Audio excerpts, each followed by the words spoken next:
Olá, hoje dia 3 de maio de 2020, estamos aqui de novo na nossa reflexão diária. E ontem eu estava refletindo comigo mesmo porque a espiritualidade superior, os queridos amigos que dirigem os destinos de nossas existências, insistem há tantos séculos, há tantos milênios, por estarem nos revelando informações. A gente reflete na própria revelação de Moisés, quando ele nos traz a lei de justiça, nos revela os 10 mandamentos, num esforço permanente de nos mostrar caminhos saudáveis para as nossas existências, para as nossas condutas. Um pouco mais avançados, quando se julgou que a humanidade teria maturidade para receber o nosso governador planetário, Jesus vem à Terra e nos revela a lei de amor, interpreta a lei de Moisés e os profetas e nos traz uma revelação precisa do caminho moral que a humanidade precisa conduzir. Um pouco mais adiante, quando se julgava a humanidade madura para refletir a respeito de uma sociedade preparada pelas revelações do iluminismo, pelas descobertas da ciência, nós descobrimos que a espiritualidade nos manda a terceira revelação, a doutrina espírita, o nosso consolador. Então nós assistimos um esforço hercúleo do nosso codificador Allan Kardec, dos médiuns que participaram da codificação, para nos revelar todos os detalhes do que somos, de onde viemos, o que estamos fazendo aqui, para onde vamos, nos revelar a existência do Espírito, a comunicabilidade dos Espíritos conosco, revelar a pluralidade das existências, o princípio da reencarnação, revelar a pluralidade dos mundos habitados, revelar a necessidade de nossa transformação moral, falar de que o aprendizado, de que a evolução é permanente, de que os mesmos espíritos que viveram a época de Moisés, viveram a época de Jesus, viveram na Idade Média, viveram na época da terceira revelação, vivem hoje. Ou seja, nossos aprendizados são permanentes. E aí a gente pergunta, e eu refletia por que a mediunidade santa do nosso querido Chico Xavier, trazendo um esforço do nosso querido Emmanuel, com seu conhecimento profundo do Evangelho, com sua interpretação brilhante de cada uma das passagens das mensagens, nos alentando com tantas informações de nosso Evangelho. Um espírito como Joana de Ângeles, que fala através da mediunidade de Divaldo Franco, a mediunidade missionária de Divaldo Franco, para continuar nos revelando informações, nos trazendo matérias de estudo para a evolução dos nossos espíritos. O espírito de Joana de Ângeles, que prepara tão bem a psique humana para que a gente compreenda as nossas emoções, os nossos medos, as nossas angústias.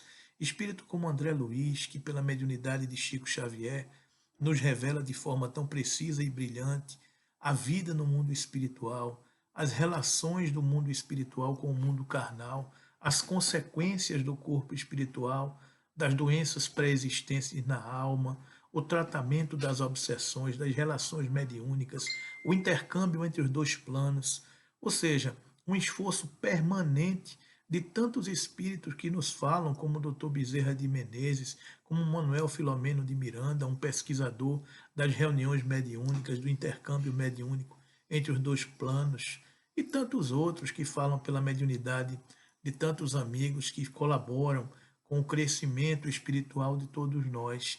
Então, fomos brindados na manhã de hoje pesquisando no livro Justiça Divina, a lição de número 32, que fala um pouco isso que a gente estava refletindo. Então está lá na página de Emmanuel, chamada Previdência. E Emmanuel nos diz: há quem pergunte quanto à insistência com que os amigos espirituais se reportam à sublimação da alma. Aqui mencionam a reencarnação exaltando a justiça. Ali assinalam a experiência terrestre por escola de aperfeiçoamento moral. Adiante ensinam o culto do Evangelho de Jesus com os princípios espíritas no recesso dos lares, mas além destacam a oração por luz da vida íntima. Por que tamanha preocupação com o futuro dos outros? Olha aí, por que tamanha preocupação com o futuro dos outros? Isso, porém, é tão natural quanto qualquer instituto de amparo no plano físico, onde os homens são obrigados a se prevenirem contra as necessidades fatais. Reúnem-se economistas e administradores, estudando a distribuição dos recursos destinados à alimentação do povo, de vez que o descaso estabelece consequências de controle difícil. Higienistas movimentam medidas que assegurem o asseio público, porquanto relegar populações à imundície é favorecer a epidemia destruidora. Professores fundam escolas em todas as regiões para que a ignorância não animalize a comunidade. Milhares de laboratórios manipulam medicamentos de fórmulas diversas, entendendo-se que sem o apoio da medicina, as enfermidades limitariam desastrosamente a existência humana. Sem previdência, qualquer organização ruiria indefesa. Enquanto lhes for permitido, pela divina bondade, as criaturas desencarnadas, despertas para o bem, falarão às criaturas encarnadas quanto aos imperativos da lei do bem. Isso porque todas as paixões inferiores que carregamos para o túmulo são calamidades mentais a valerem por loucura contagiosa, e compreendendo-se que todos somos uma família única, é preciso reconhecer que o desequilíbrio de um só é fator de perturbação atingindo a família inteira. Portanto, meus queridos amigos, está aí a nossa revelação de hoje. Enquanto lhes for permitido pela bondade divina, as criaturas desencarnadas despertas para o bem falarão às criaturas encarnadas quanto aos imperativos da lei do bem. Então, nós estamos sendo preparados há muito tempo, cuidando do nosso corpo e principalmente agora nesse momento de transição, fomos preparados, estamos sendo preparados por tantas revelações para cuidar do nosso espírito, para cuidar das coisas do espírito, para cuidar da nossa alma, da nossa sanidade espiritual e para permanecer no nosso posto de trabalho, no nosso lar, na família em que nos encontramos, no clube social em que frequentamos, na instituição religiosa que abraçamos.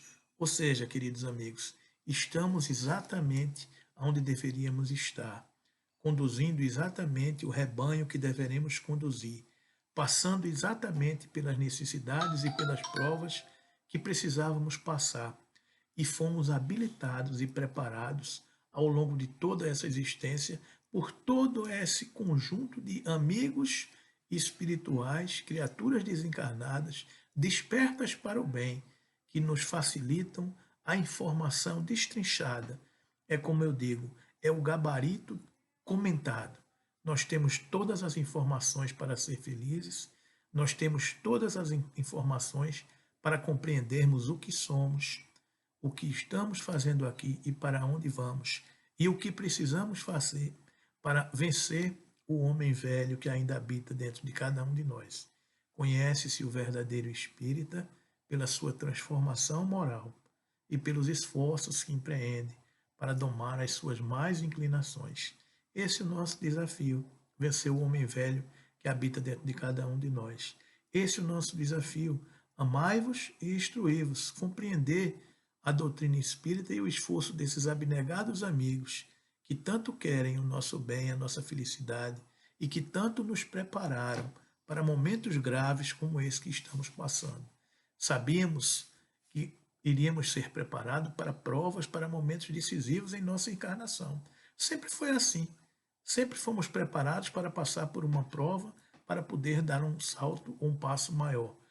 E o que estamos passando hoje é isso, colocando à prova a nossa capacidade de compreender a lei maior, a lei de Deus, a lei de amor, que está diante de todos nós. Então, que não fiquemos desanimados nem tristes, pois a previdência divina permanece seguindo adiante, querendo e fazendo o melhor para todos nós. Que Jesus nos abençoe e que possamos continuar sempre felizes, pois sabemos que o bem é o destino de todas as almas, que a felicidade é a fatalidade dos espíritos.